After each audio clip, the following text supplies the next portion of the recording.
I have the Python racquetball or pickleball glove right here, you guys. This is actually a size large. I'm size large, and this is a men's right, but they also have a left. Okay, so this is made out of vintage synthetic material, and this is supposed to last longer. So that's why I went with this one, and the brand's pretty good, and so the synthetic's gonna make it last longer. I'm like, yeah, I'm all in. Why not? Let me go ahead and open it up so you guys can see what it looks like. Okay guys, my first impression is it is pretty light. It's lighter than my leather one, so I do like that. It's gonna feel like I don't have anything on, and that's pretty cool when you have a glove that you can't even feel that it's actually on, so you could actually maneuver better and grip it nice and tight. So we do have the name brand right here, right in the front. It is Velcro. Okay, and you guys could see that it does have those nice little air pockets. You could see right through it, so when you're sweating, that's going to go right through. It's going to be breathable.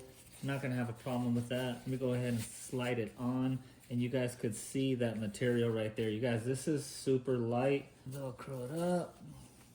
Yeah, you guys, I like the way this feels right here. I do have my racket here. You guys, this feels great. I can't wait to get on the racquetball court and try this out because it is nice and light. Definitely recommend you guys picking this up.